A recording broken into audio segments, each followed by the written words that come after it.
Kale had learned to sleep with his eyes open during the first month. Not literally, the human body wouldn't allow it, but close enough. He'd developed a way of lying still in the narrow bunk, breathing at the measured pace that suggested unconsciousness, while remaining fully aware of the presence beyond his quarter's transparent wall. The Varathi researchers never truly left.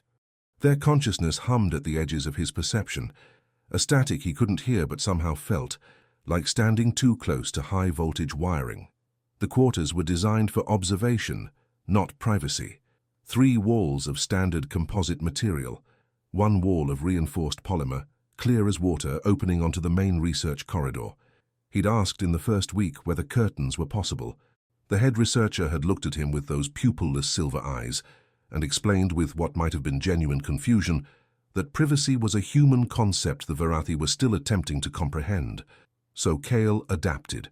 He showered quickly, changed clothes with his back turned, stopped certain private behaviors entirely, though the biological urges remained, building pressure he had no space to release. He ate the nutrition paste they provided, tasteless and efficient. He completed the daily physical assessments, the cognitive tests, the emotional inventories designed to track what prolonged isolation from his own species was doing to his psychological baseline. He had been alone before. After his parents died, his father to sudden cardiac failure when Kale was 14, his mother to cancer 3 years later, he'd raised himself and his younger sister Emma in the small apartment in Seattle's lower districts. He'd worked 2 jobs while finishing his engineering degree online. He'd learned to live inside his own head because there was no one else to share the weight with. Emma had been 12 when their mother died. She'd needed stability, not a brother who fell apart. So Kale had built walls inside himself, partitioned his grief into manageable sections, and functioned. The skill had served him well when the First Contact Initiative put out the call for volunteers. They needed people who could handle isolation, who wouldn't fracture under the pressure of being studied, who could maintain psychological coherence in an environment designed to catalogue human consciousness like a specimen under glass. Kyle had scored in the 97th percentile on the resilience assessments. The compensation was enough to cover Emma's autoimmune treatments for 5 years. The choice had been obvious. That was 11 months ago. The other 47 volunteers had gone home after the standard 6-month rotation. Some had lasted only weeks. The psychological reports were consistent. Prolonged exposure to the Varathi collective created a feedback loop of existential anxiety. Humans were social creatures, but they were also individual consciousnesses. Being surrounded by beings who experienced reality as a shared stream of thought made the volunteers hyper-aware of their own isolation. Kyle felt it too, but he'd felt that way most of his life. The loneliness here was just more honest, more literal. At least the Varathi weren't pretending he belonged. The Varathi collective functioned through shared consciousness, a constant stream of thought, emotion, and sensory experience flowing between every member of their species. To be Varathi meant never being alone, never holding a private thought, never experiencing the boundary between self and other. Their entire civilization had evolved around this neural architecture. Politics dissolved into consensus, religion became collective meditation, law transformed into shared moral instinct. They built cities without doors, conducted research without patents, loved without jealousy because every experience belonged to everyone simultaneously. Then the scout ships found Earth, found humans, found Kale and 47 others who had volunteered for First Contact, unaware they were biologically incapable of joining the communion. Human neural structures lacked the receptor sites. The silence of a human mind, impenetrable and isolated, registered to the Varathi as a form of sensory deprivation, so profound it approached existential horror. He signed the contract extension on a Tuesday. Earth time. The research station didn't follow Varathi temporal divisions. Their culture had no concept of days or weeks, operating instead on shared rhythms of rest and activity that flowed through the communion like breathing. "You're sure about this?" Chen had asked via quantum communication link.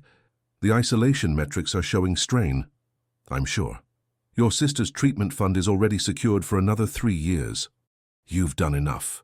Kyle had looked past the screen, through the transparent wall to where a Varathi technician was adjusting equipment.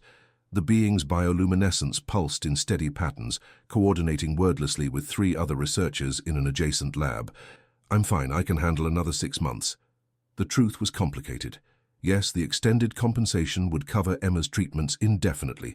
Yes, someone needed to complete the cultural exchange protocols. But there was something else.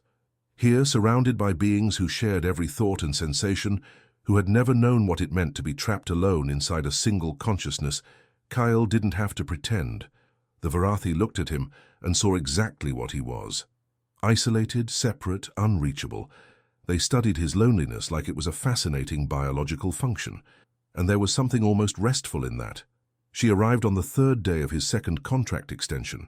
Princess Vayara, youngest daughter of the High Thought Stream, sent to observe the human directly as part of her xenological studies. The Varathi had no true monarchy. The title princess was the closest human translation for someone born into a bloodline with unusually strong communion range. Vayara could touch minds across entire star systems. In the presence of her own kind, she had never experienced the edges of her consciousness. Kyle felt her approach before she entered. The air pressure changed subtly. The observation team's mental presence shifted in that way he'd learned to recognize, a drawing together, like people leaning in to hear a whisper. Then she stepped through the door. She was tall, nearly his height, with the characteristic Varathi features, skin that seemed to hold light just beneath the surface, eyes without pupils that reflected like polished stones, long fingers that moved with the fluidity of deep-sea creatures. But what struck him was her expression. The Varathi rarely showed emotion on their faces. They didn't need to. Every feeling flooded immediately into the communion, yet Vayara's face held something he recognized, curiosity shaded with apprehension. The human subject. Her voice came through the translation interface, flattened of nuance. "Kyle Hendricks. You have remained here longer than any other of your species." "Princess." He inclined his head, the gesture of respect they'd established early in the protocols. "I signed a contract. I honor it." She moved closer to the barrier. This near, he could see the subtle bioluminescence beneath her skin pulsing in patterns, her autonomic system, regulating temperature and neural activity.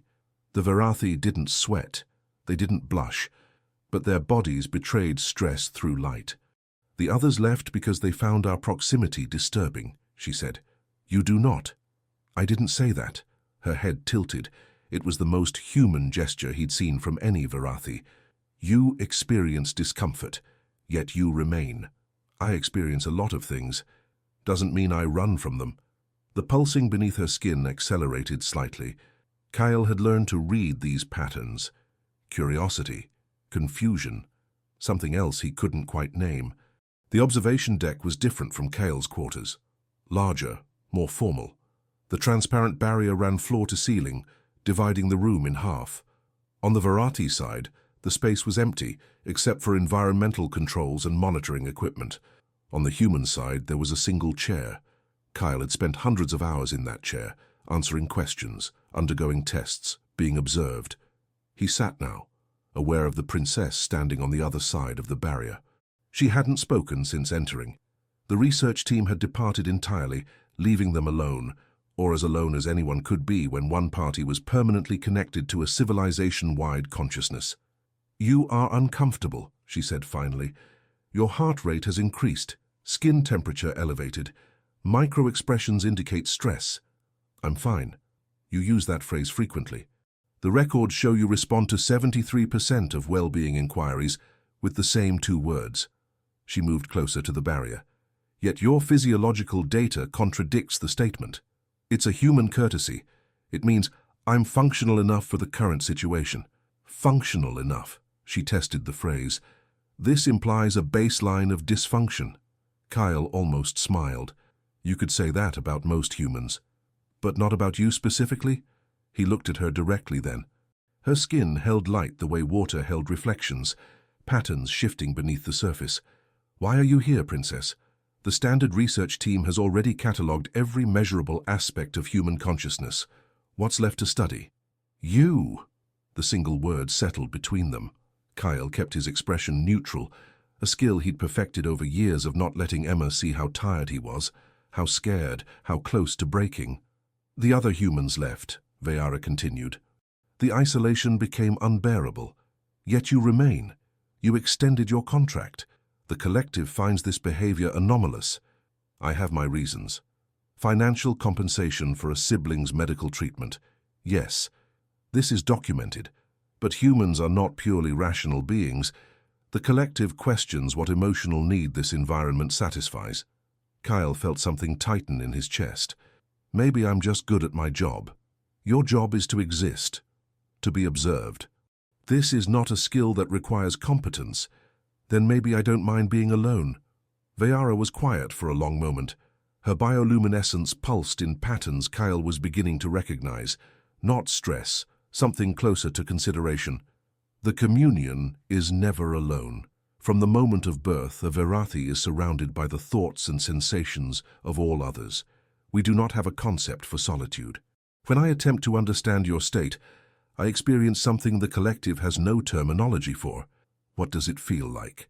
Like reaching for a presence that should be there and finding emptiness, like a sense that has been removed. I stand here, and the communion extends in all directions except through you. You are a void. Sorry to disappoint. You misunderstand. I did not say it was unpleasant. Her hand came up to the barrier, palm flat against the surface. It is fascinating and disturbing, and other things I cannot adequately describe because I have never experienced them before. Kyle looked at her hand. Long fingers, skin that seemed almost translucent, faint patterns of light moving beneath like bioluminescent currents. He thought about reaching out, mirroring the gesture, but something stopped him. The research protocols are expanding, Vayara said. With your consent, we will proceed to more direct analysis. Physical interaction. Proximity testing. The goal is to determine whether extended contact creates any bridge to the communion. You want to touch me. The collective wants to understand if touch creates connection where consciousness cannot. Kyle studied her face. And what do you want? Her light flared brighter for a fraction of a second. I want to understand what it means to be separate. The observation sessions became routine. Every day Vayara would arrive, stand before the barrier, and attempt to understand what it meant to be separate. She asked questions about human consciousness, how decisions were made without consensus, how relationships formed without shared sensation, how humans bore the weight of private grief. Kale answered honestly. He described the loneliness of his childhood after his parents' death, the fierce independence that came from having no one inside his head, the intimacy that humans built through choice rather than biology. The protocols evolved, physical interaction tests. Kyle was instructed to extend his hand through the barrier's access port. Vayara would touch his palm with her fingers. The research team would monitor her neural activity, searching for any bridge the contact might create. There was no communion, but there was contact. Her skin was cooler than his, smooth in a way human skin wasn't, with a texture like river stones worn by current. The first time their palms met, her bioluminescence flared bright enough to cast shadows. Her fingers trembled. He felt his own pulse kick up, responding to the intimacy of touch, simple animal biological, in a way that had nothing to do with neural communion. What do you feel? She asked, voice barely above a whisper. Your hand, he said, cold, smooth, shaking. I feel heat, she said, and irregularity. Your pulse, through your skin. I have never felt another being's pulse as separate from my own. She didn't pull away, neither did he. They stood there, hands touching through the port, while the research team's presence hummed in the background. Her thumb moved across his palm, not quite a caress, more like exploration, mapping the landscape of separateness. The sessions grew longer, the physical tests more extensive, measuring heart rate response to proximity, skin temperature fluctuations during conversation, hormonal changes triggered by sustained eye contact, every test designed to chart the boundary between human and Virathi biology. Every test revealing how that boundary could still transmit something essential. Kyle began to recognize the patterns in Vayara's light, not just stress or curiosity, but want. It showed in the way her luminescence pulsed when he entered the room, the way her fingers lingered during contact tests, the way she stood closer than protocol required, breathing in rhythm with him as if trying to sync to a different kind of communion. She began to ask different questions, not about human consciousness in general, but about his specifically, what he remembered about touch before he came to Verath, whether solitude was chosen or endured, whether the absence of communion felt like freedom or amputation. Both, he told her. Always both. I'm beginning to understand, she said, and her hand was against the barrier now, palm flat against the transparent surface. He mirrored the gesture. The barrier between them was 3 millimeters of reinforced polymer. It felt infinite. What do you understand? Why humans write poetry, she said. Why you create art. Why you use words like longing and yearning, and have so many different terms for desire. You are all reaching across the silence. Always reaching. And you never had to reach, Kyle said, because you were always already touching. Her other hand came up to the barrier. I was always touching everyone. I have never touched anyone. The heat from his palm was fogging the polymer between them. He could feel his heart rate elevating, could see the corresponding acceleration in her bioluminescent patterns. The research team would be recording this, analyzing, cataloging the physiological markers of connection forming, despite every biological impediment. If this barrier wasn't here, she said quietly, what would you do? The question hung between them. Kyle knew the correct answer, the professional answer, the answer that acknowledged the impossibility of true intimacy between their species. He gave a different one. I don't know, he said, but I'd like to find out. Her light flared so bright, the observation room illuminated. Somewhere in the communion, her response was flooding through the collective, unfiltered want mixing with scholarly duty, individual desire colliding with species-wide consciousness. For the first time in Verathi history, a member of the communion was feeling something she couldn't fully share. The protocols changed, not officially. The research documentation still described clinical observation parameters, but Vayara began visiting his quarters in the evening after her formal duties were complete. They would sit together in the bioluminescent twilight, and she would teach him to read the patterns of her light. This pattern, she gestured to the rapid pulses moving across her skin, this is curiosity intensifying, and this, the light slowed, steadied, this is contentment, and this, the patterns became irregular, almost chaotic. This is what I feel when I'm uncertain but compelled anyway. What are you uncertain about now? She moved closer. They were sitting on the organic floor, which had shaped itself into gentle slopes that supported their bodies. I am uncertain about what the collective will do when they realize I am falling in love with you. The words landed like a physical impact.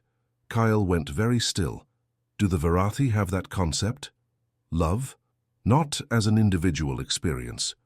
We have collective appreciation, universal connection, but love as humans describe it, choosing a specific consciousness to bond with, to prioritize above others. This is incomprehensible to the communion. Her hand found his in the dim light. Yet I feel it anyway. I feel drawn to you in ways that have nothing to do with research. I think about you when we are apart. I want to know your thoughts, your fears, your desires, even though I cannot access them through communion. Kyle's throat was tight. And do you feel similarly? He could have deflected, could have retreated behind professional boundaries. Instead, he turned his hand over and laced his fingers through hers. Yes. Her bioluminescence flared so bright it illuminated the entire chamber. Somewhere in the communion, the collective was experiencing her joy, her terror, her overwhelming relief, but they couldn't understand the source. Vayara leaned forward, resting her forehead against his. Their breath mingled. I do not know what happens now. I do not have a template for this. The collective has no precedent for a Verathi loving a being who cannot join the communion. Then we'll figure it out as we go. She pulled back enough to look at him. You say that as if it is simple. It's not simple, but it's honest. And that's better than pretending we can predict this. Her fingers traced the line of his jaw, learning him through touch again. The collective wants to study this phenomenon. They want to catalog our intimacy as data. How do you feel about that? Violated. Though that is not a word I knew before meeting you. The collective does not violate. It simply includes. But I want this to be private.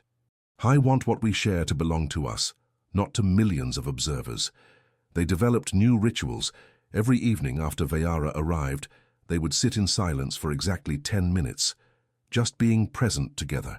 Kyle noticed that during those 10 minutes, Vayara's bioluminescence would gradually settle into patterns he'd come to recognize as her attempting to quiet the communion's influence, her own individual baseline emerging from the collective noise.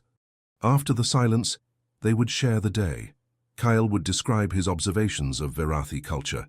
Vayara would describe the collective's reaction to her growing individuality, the concern, the fascination, the attempts to reintegrate her more fully into shared experience. Their physical intimacy deepened gradually, not sexually. Their biologies were too different, and neither was certain what that would even mean between their species. But they learned each other's bodies as landscapes. Kyle discovered that the small of Vayara's back was sensitive, that touching her there made her bioluminescence ripple in waves. She discovered that human skin was remarkably expressive, flushing with blood flow, prickling with sensation, warming and cooling in response to emotion. One evening, she asked if she could experience his heartbeat more directly. Kyle lifted his shirt, and she placed her palm flat against his chest. Her skin was cool against his, and he could feel her trembling slightly. "It is so fast," she whispered, "and strong. I can feel the force of it through your ribcage. It's faster because you're touching me." Her eyes met his. The collective believes this is merely biological response. They do not understand that it is also choice, that you allow your body to respond because you trust me. Kyle covered her hand with his own, holding it against his chest.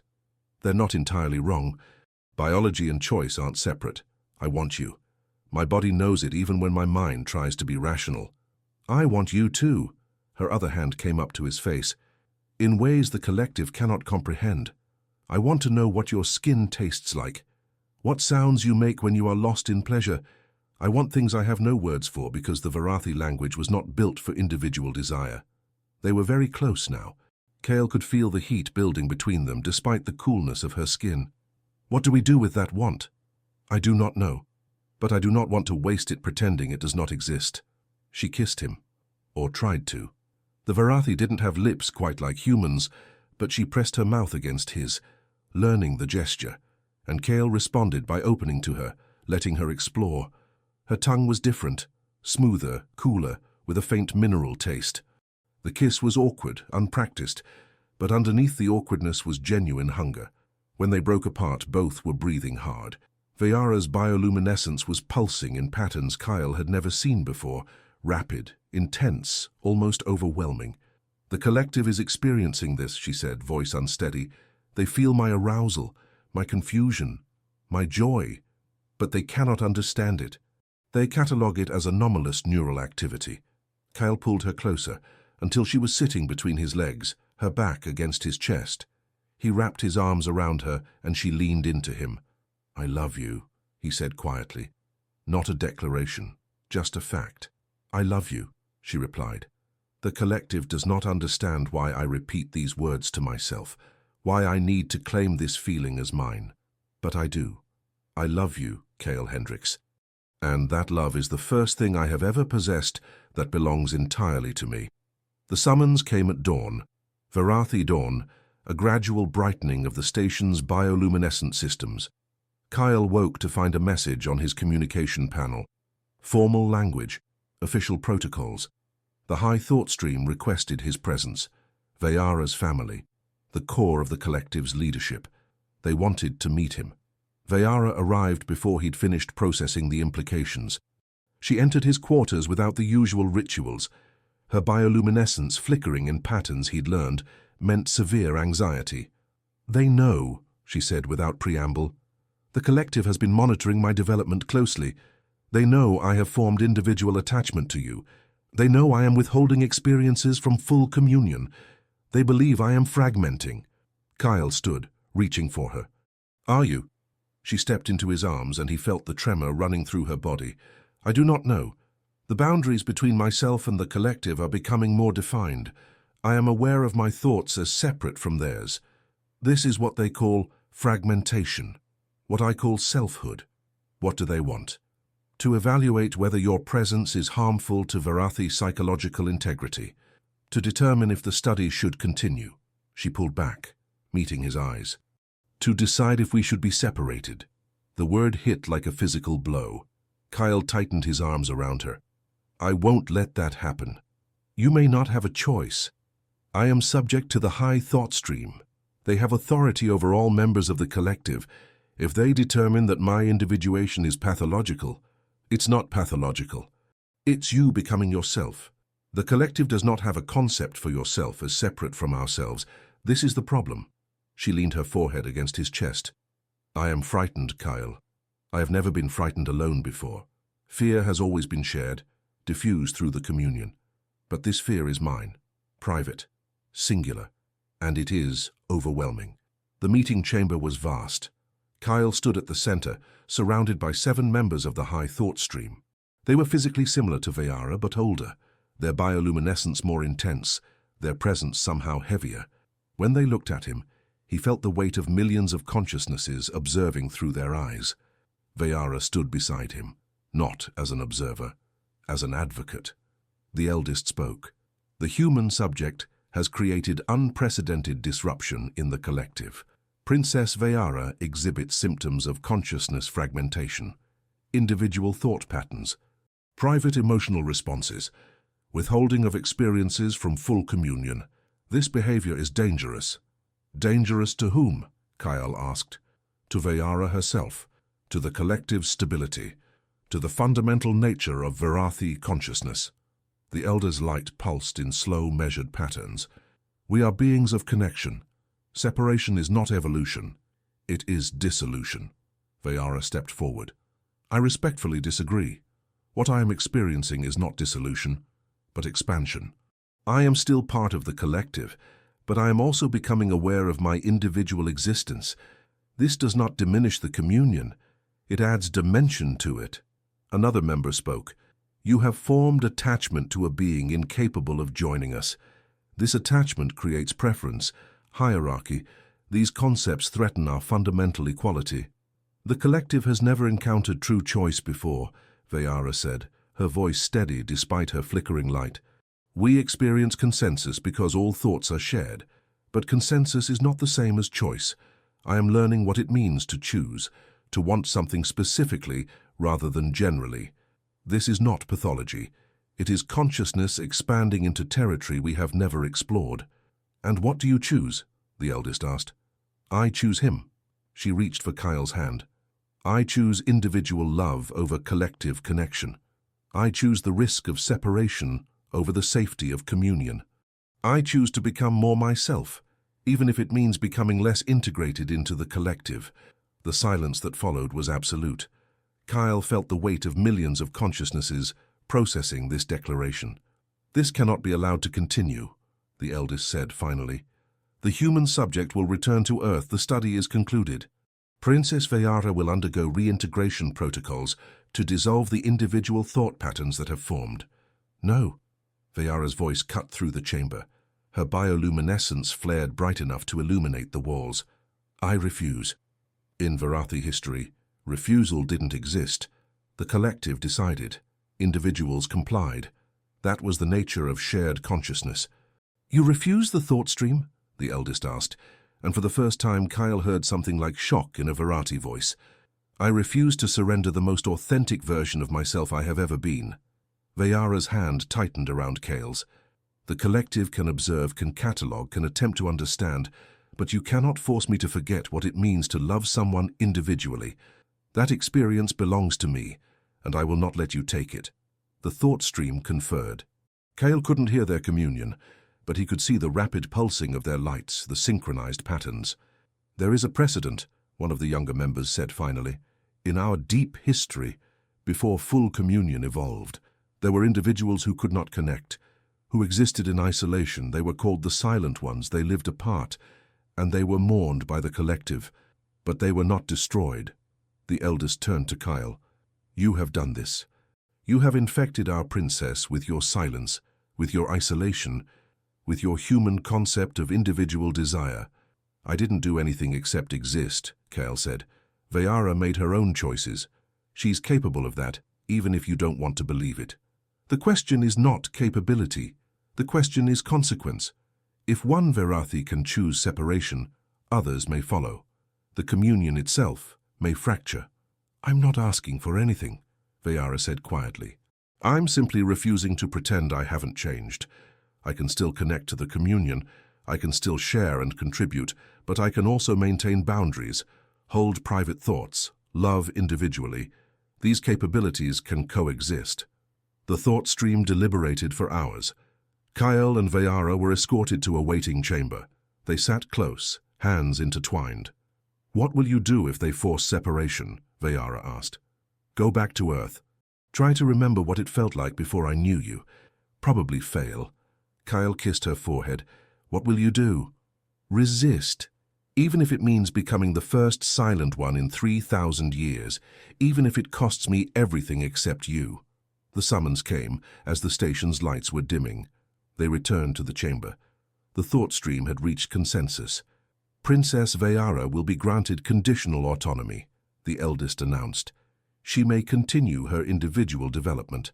She may maintain her attachment to the human, but she will remain under observation.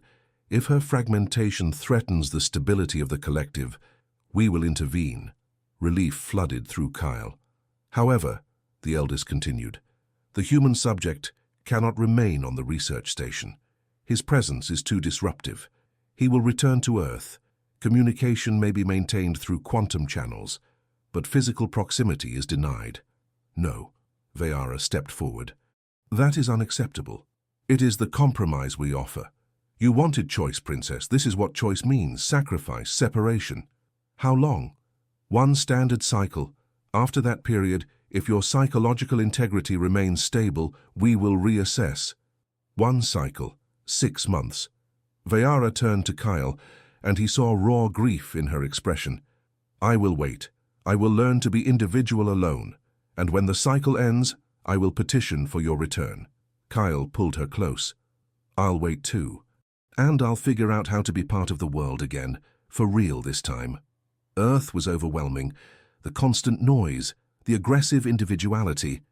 After months of Varathi silence, human interaction felt like chaos. Emma met him at the spaceport. She was thinner than he remembered, paler, but her eyes were bright. When she saw him, she ran forward and threw her arms around him. You're home. You're actually home. The apartment hadn't changed. Same furniture, same layout. But walking through it felt like stepping into a museum of his old life. Emma made coffee, and they sat at the kitchen table. She watched him with an expression he couldn't quite read. You're different, she said finally. I've been gone for months. No, it's more than that. You're present. You're actually here right now. Looking at me, not performing, not managing, just being. Kyle wrapped his hands around the coffee mug. I learned some things. About myself. About what I've been doing all these years. What have you been doing? Surviving instead of living, there's a difference. Emma's eyes were wet. I've been so angry at you, for leaving, for staying away so long. But now you're here, and I can see it. Whatever happened up there, it wasn't about choosing them over me. It was about finally choosing yourself. Tell me about her, Emma said quietly. So Kyle told her. About Vayara. About the communion and the silence. About learning to touch someone who couldn't read his mind. About discovering what it meant to be seen as individual instead of functional. About choosing love even when it was impossible.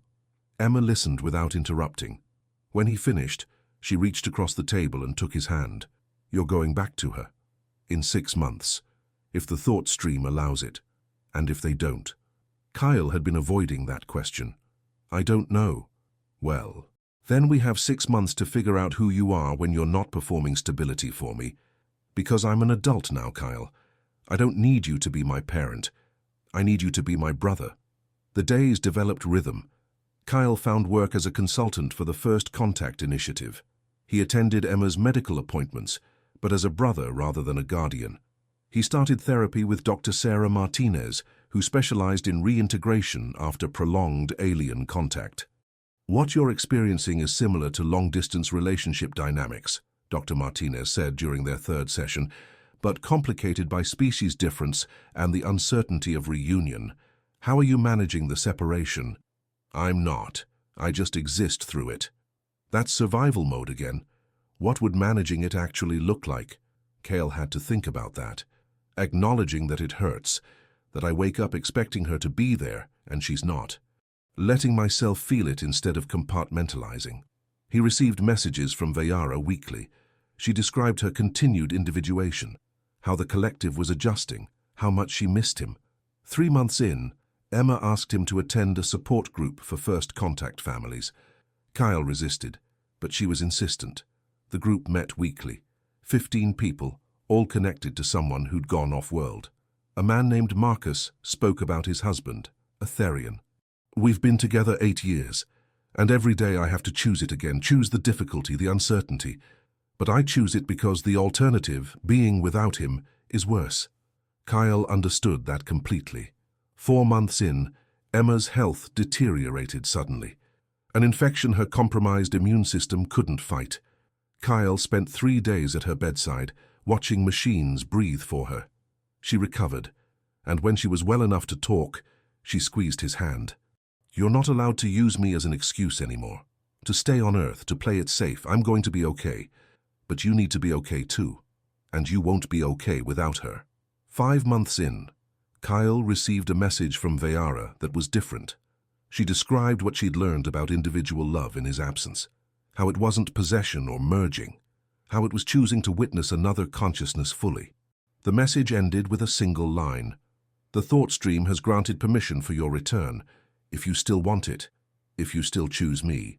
Kyle read the message 3 times. Then he booked passage on the next transport to Verath. Emma helped him pack. You're sure about this? Yes, because she chooses to be with me anyway, and I choose her, and that's enough. Emma hugged him tight. Then go. Be impossible. Be happy. And stop wasting energy on guilt. You've earned this. The research station looked different, or maybe Kyle was different. He stepped through the airlock, and instead of feeling alien, it felt like returning home. Vayara was waiting in the observation deck, their original meeting place. When she saw him, her bioluminescence flared so bright it hurt to look at. Then she was in his arms, solid and real. You came back. I told you I would. She kissed him. Better than the first time. She'd been practicing. Her mouth moved against his with purpose, and Kyle responded, deepening the kiss, tasting the mineral coolness of her. The thought stream has granted us conditional autonomy, Vayara said. We may cohabitate, may continue our relationship, but we remain under observation. She led him through corridors to a space he'd never seen, a chamber that blended Varathi and human aesthetics, organic curves and right angles, bioluminescent light and standard lamps. This is ours, Vayara said. A space that belongs to neither culture fully. A space we designed together. I wanted you to have a place on Verath that felt like it could belong to you. Kyle walked through the chamber, touching surfaces. There was a sleeping area, a workspace, a meditation corner with glow moss. You did this while I was gone? I needed a project, and I wanted you to have a space where you are not just a subject, not just a visitor, but someone who lives here. They spent the first week simply being together, learning each other again. Kyle had changed, had become more willing to express emotion, to acknowledge need. Vayara had changed too, had developed stronger boundaries with the collective, had grown more confident in her individual identity. One evening, Vayara asked if she could map his body completely. I have touched your hands, your face, but I want to understand you wholly. If you consent. Kale lay back on the bedding. I consent. She started at his feet, her cool fingers tracing bone and tendon.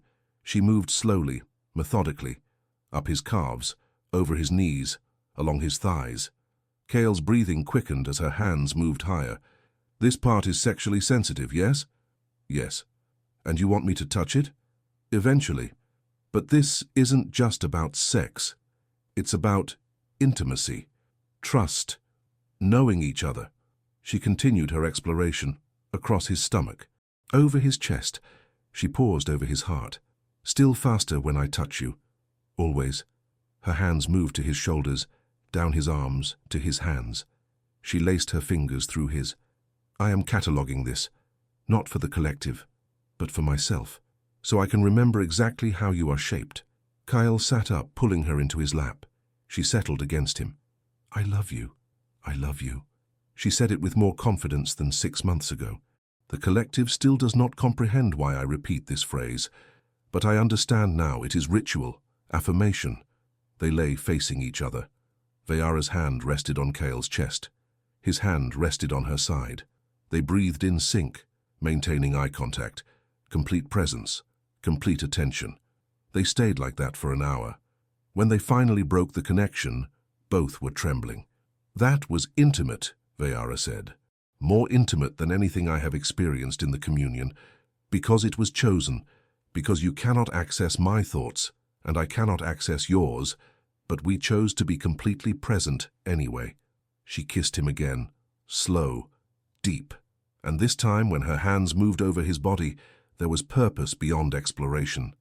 Kyle responded, pulling her closer, and they discovered what intimacy looked like between their species. Not reproduction, not communion, but conscious, deliberate choice to be vulnerable together. Later, lying tangled together, Kyle felt something he'd never felt before. Complete peace. Not absence of struggle, but genuine acceptance of where he was and who he was with. 3 months into his return, Emma visited. Kyle introduced her to Vayara in their shared chamber. "I have heard much about you, Emma Hendricks," Vayara said. "Kyle speaks of you often, with love and with gratitude." Emma's eyes went to Kale, surprised. "He talks about me, constantly. He worries for your health, hopes for your happiness, wishes he could be present for you in the way you need." Emma looked at Kale. "I miss you, and I'm terrified you're going to choose between us, you or me, and someone's going to get hurt." Vayara pulled Emma into an embrace. The gesture was awkward but genuine. "Kyle does not choose between us. He chooses both, and I support this. You are part of him, which means you are important to me as well." The three of them spent the week together. Emma was fascinated by Varathi culture. One evening, she asked if she could experience consciousness witnessing.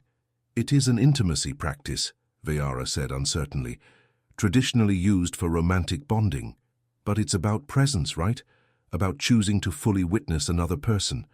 I want to witness my brother, the actual person, not the version who's been performing." So they did it. Kale and Emma lying facing each other, hands linked, breathing synchronized. At first it was awkward, too much history, but gradually they settled into presence. Kale saw his sister clearly for the first time in years, not the child who needed protecting, but a fully formed adult with her own strength. When they broke the connection, both were crying. "Thank you," Emma said, "for letting me actually see you." Before Emma left, she pulled Kale aside. "I don't need you to come back to Earth. I don't need you to sacrifice this relationship for me. I need you to be happy. And you are, here, with her." After she left, Kyle felt the last weight lifting. Kyle found work on the research station as a consultant, someone who could translate concepts between cultures. He spent his days in meetings with research teams. He spent his evenings with Vayara, continuing to build their shared life. 6 months into his return, the thought stream summoned them both. "The conditional period has ended," the eldest said. "The collective has observed your bonding extensively. These changes are not pathological, they are developmental. Princess Vayara has not lost the ability to commune. She has gained the ability to choose when and how deeply to connect. This is evolution." Relief flooded through Kale. "Furthermore, we recognize the human Kyle Hendricks as Princess Vayara's formal bondmate. This is a new category. We have no precedent for it, but we acknowledge its validity. You may remain on Verath. You may continue your partnership." After the meeting, Vayara pulled Kyle into their chamber. She was trembling with joy, or relief, or both. "Bondmate," she repeated. "They recognized you. Officially. You are not a subject anymore, not a visitor.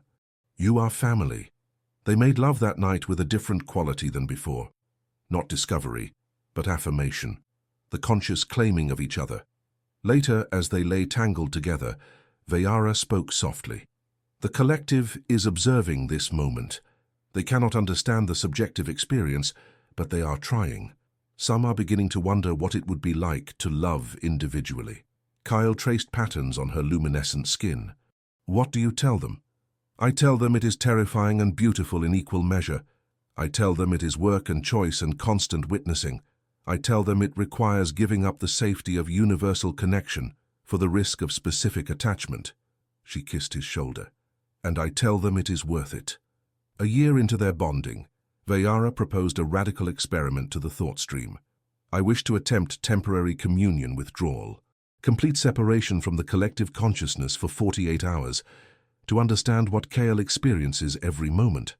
The silence that followed was profound. No Varathi had ever voluntarily separated from the communion. The eldest spoke carefully.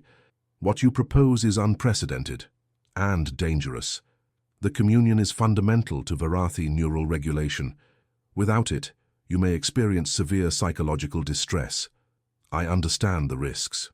But I want to know what Kale experiences. If I am to be bonded to a human, I must understand his fundamental reality. The thought stream agreed, but only for 48 hours, with constant medical monitoring. The procedure happened in a specialized medical chamber. Varathi physicians placed neural dampeners at key points on Vayara's body. Kyle sat beside her, holding her hand. It feels like drowning, she whispered, as the connection weakened. Like being submerged in silence. I can feel my thoughts, but they do not flow outward. They remain inside.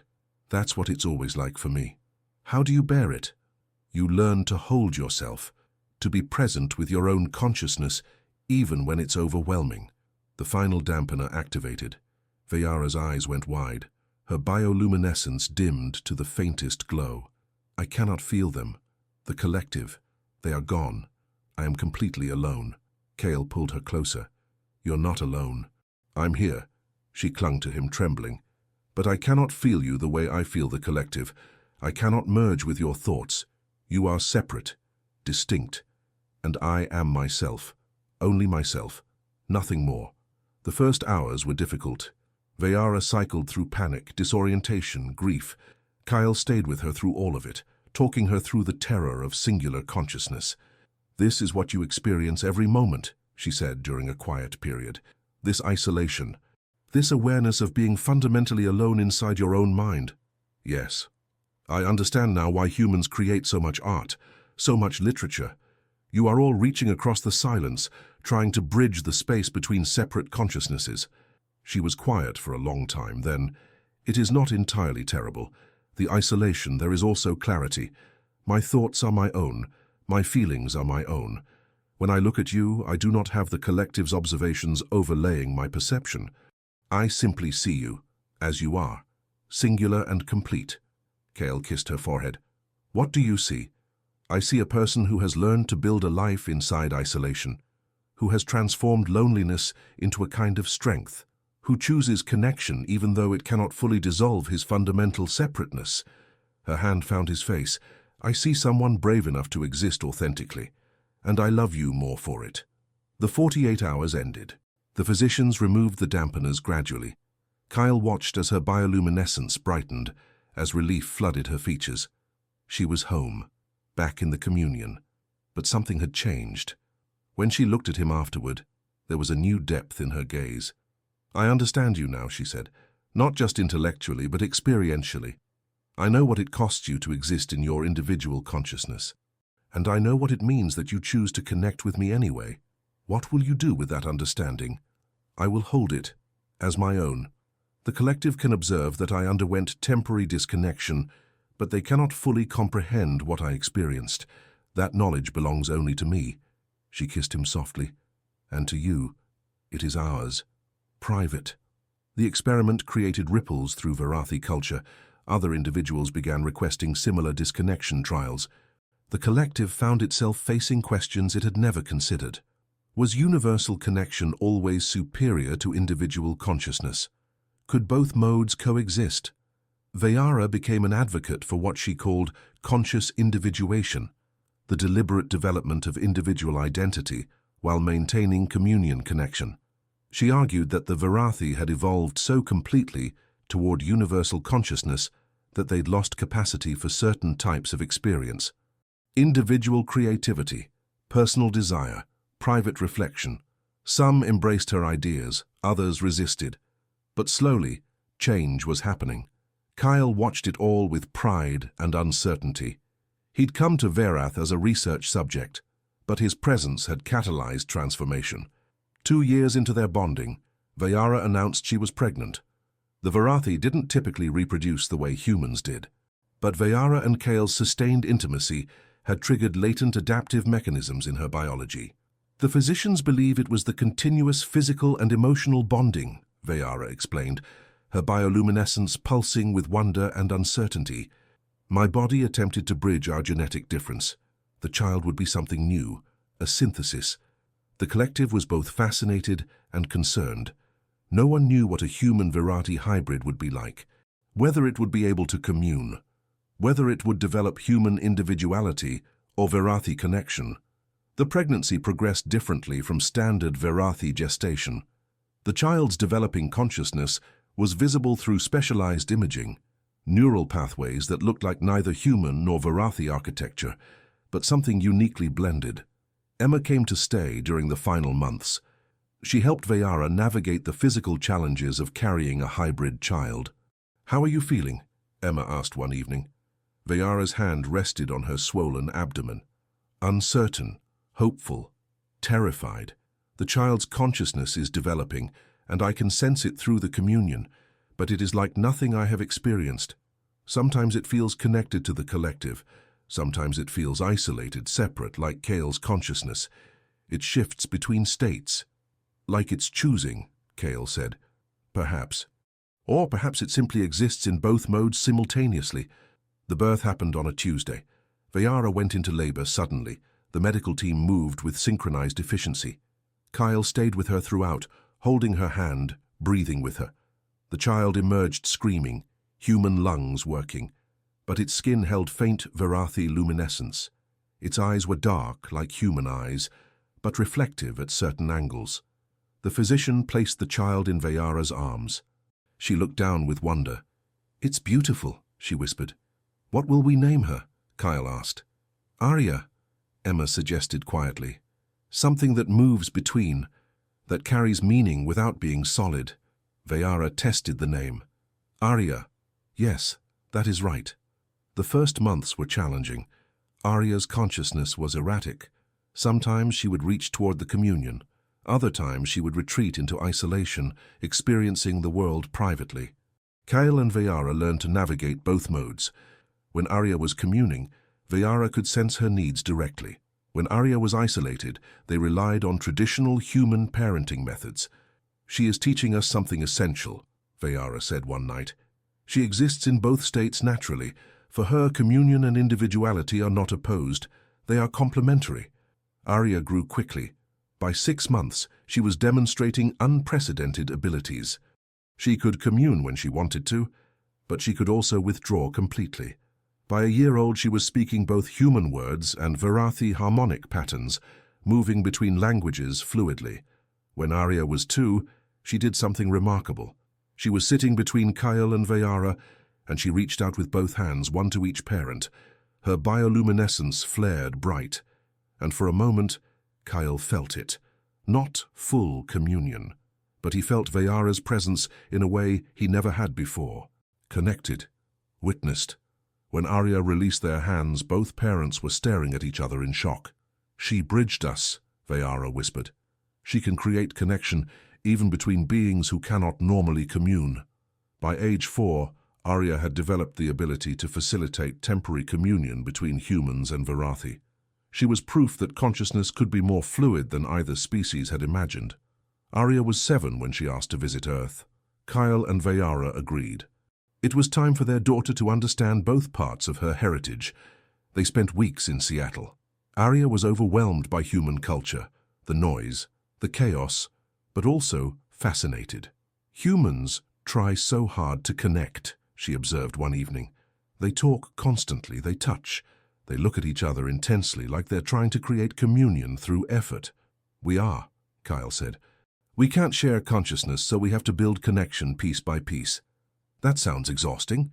"It is, but it's also beautiful, because every connection is chosen."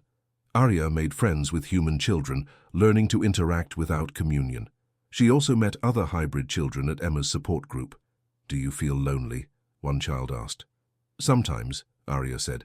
When I'm communing, I feel the vastness of connection, but I also feel separate from humans. When I'm private, I feel myself completely, but I miss the communion. I'm always existing in both lack and abundance simultaneously. Me too, the child said. But that's our strength.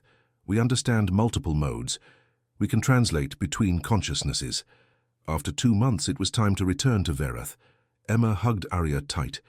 Take care of each other, and come back whenever you want. Earth is part of you too. On the journey back, Arya was quiet. Kale found her in the observation deck. What are you thinking about? Earth, Verath, both, neither. I'm trying to understand where I belong. Kale sat beside her. You belong wherever you choose to be. That's your gift, fluid belonging. But what if I want to be in both places? What if I can't choose? Then you live in both the way your mama and I do. You don't have to limit yourself to one world. Arya leaned against him. Will you teach me? How to exist in multiple worlds without fragmenting. I'll teach you what I know, and your mama will teach you what she knows, and you'll become something neither of us could be alone. When they arrived back at Verath, Arya reconnected with the communion, but maintained boundaries, choosing what to share and what to hold private. That evening, Vayara spoke. The thought stream has asked if Arya would be willing to participate in an educational program, teaching other hybrid children, helping them navigate multiple consciousness modes. Arya looked up. Other children like me? Yes. More human Verathi bonds are forming. More hybrid children are being born. You could help them. Arya was quiet. Then she nodded. I want to help, because I know what it's like to exist between, and I don't want them to feel alone in that space. Kale felt pride swell. His daughter was choosing to use her unique nature to help others. Arya came to sit between her parents, one hand in Kale's, one in Vayara's. I choose to be both, always both, connected and individual, Verathi and human, communal and private. Her bioluminescence pulsed, and for a moment, Kale felt that bridge again, that connection to Vayara through Arya's consciousness. Arya was 12 when the first major crisis occurred. A human Verathi research team encountered a consciousness paradox. Scientists unable to understand each other's methodologies deeply enough to collaborate. Arya volunteered to facilitate. She spent weeks moving between both groups, creating temporary communion bridges, translating fundamental ways of thinking. The project succeeded, and Arya realized something. This is what I'm meant to do. Build bridges. By 15, she was working with the First Contact Initiative, helping establish protocols for collaboration. Kyle watched with pride and concern. Don't lose yourself in being useful to others. I won't, Papa. I'm choosing this, because I want to use my gifts this way. Vayara continued her advocacy. The collective had evolved significantly. Individual expression within communion was now accepted. Emma visited regularly now with her own Verathi partner, an artist named Flow of Evening Colors. They weren't bonded traditionally. Emma couldn't commune, but they'd built something real. One evening, Emma pulled Kyle aside. You did it. You actually built the life you deserve. We did it. You gave me permission to stop performing, and you gave yourself permission to actually live. By the time Arya was 17, dozens of hybrid children had been born. She worked with all of them, teaching them to navigate their unique natures. She became known as the first bridge, the one who proved that consciousness didn't have to be singular. Kyle and Vayara watched their daughter grow into someone who embodied everything they'd discovered together. That difference could synthesize into something new. That love could bridge any distance. That consciousness itself was more flexible than anyone had imagined. Arya was 22, working as a consciousness integration specialist. She helped hybrid children. She facilitated communion. She taught both species about possibilities. Kyle was 46, grey in his hair, lines on his face, but more present than he'd ever been. Vayara stood with him in the observation deck, their original meeting place. The thought stream wants to meet, she said.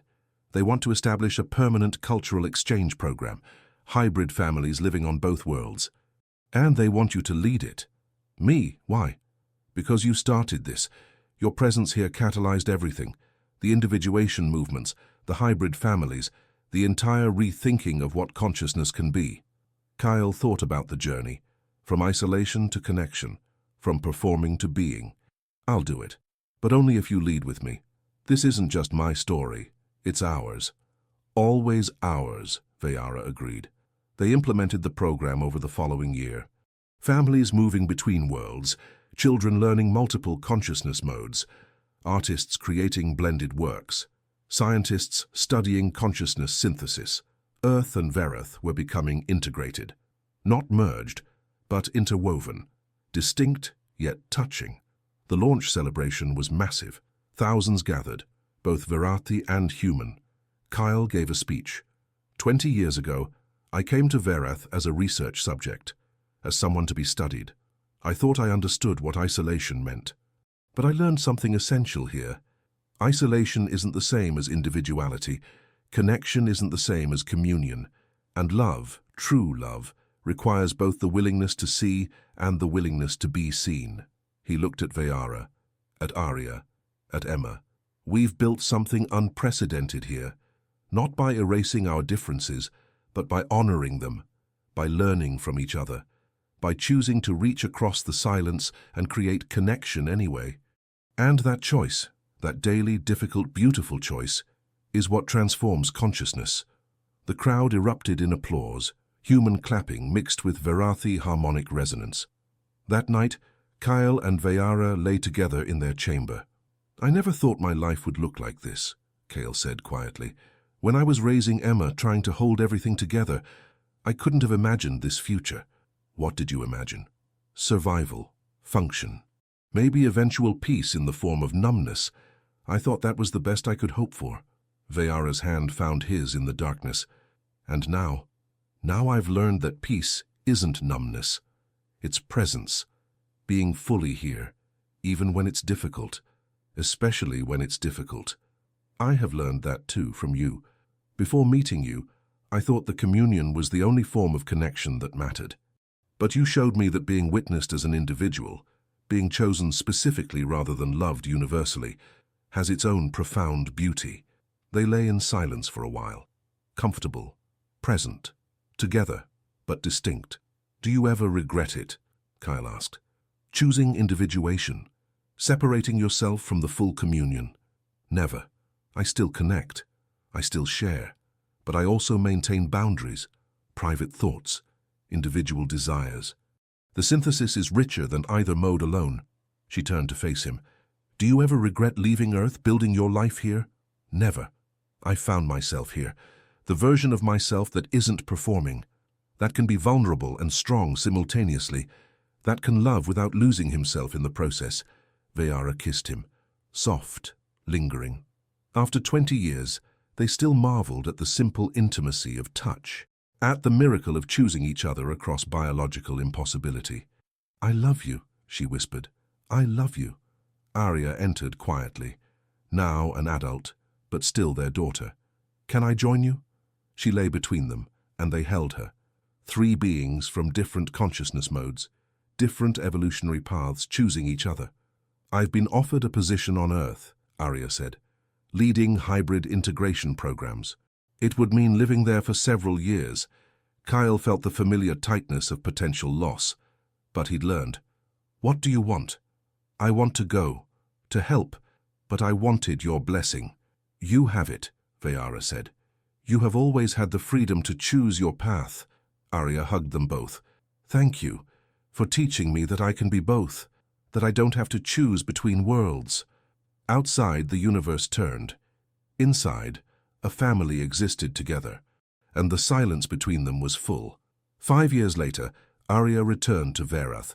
She'd accomplished remarkable things on Earth, established integration programs in 12 cities, trained hundreds of facilitators, built bridges that would last generations. She'd brought someone with her, a human named Jordan who looked at Arya the way Kale looked at Vayara, with wonder and choice and love. We want to bond, Arya said, here, on Verath, with you both present. The ceremony happened in the meditation chamber, the same space where Kyle and Vayara had first truly connected, where they'd married. Kyle officiated. We gather to witness the joining of Arya and Jordan. Two beings choosing each other across difference. This is what our family has always been about. Not erasing boundaries, but reaching across them anyway. Arya and Jordan performed consciousness witnessing, complete presence, complete attention. When they broke the connection, both were crying. Afterward, the family gathered. Kyle, Vayara, Emma, flow of evening colors, Arya, Jordan.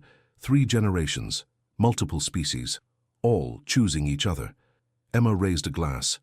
2 impossible families, to choosing connection over isolation, to love that transforms consciousness itself. They drank, they laughed, they existed together in synthesis. Later, Kyle stood in the observation deck. Vayara joined him. "We did it," she said. "We built something that lasts. We did. Do you remember the first time we touched through the barrier? Every detail. I was terrified. Of you. Of what you represented. Of the possibility that consciousness could exist in forms I couldn't comprehend. And now? Now I understand that terror was the beginning of transformation, that choosing to reach toward what frightens us is how consciousness evolves." Kyle pulled her close. After 25 years, her coolness against his warmth still felt like coming home. "I love you," he said. "I love you." Outside, the planet turned. The stars wheeled in their ancient patterns. Inside, 2 beings from different worlds existed together, not merged, not dissolved, but connected through choice, through witness, through the daily practice of reaching across silence and creating meaning anyway. The barrier between them had never been physical. It had been fear. The belief that difference meant isolation, the assumption that love required sameness. But they'd learned. They'd taught their daughter. They'd shown 2 civilizations. Love doesn't require communion, it requires presence, choice, the willingness to see and be seen across any distance, any difference, any boundary between consciousness and consciousness. And in that willingness, everything transforms. The silence between them was full of everything they'd built, everything they'd learned, everything they'd become together. Not perfect, not finished, but real, living, growing, a testament to the transformative power of love that chooses presence over performance, connection over control, authentic being over comfortable pretending. And that fullness was enough, more than enough. It was everything.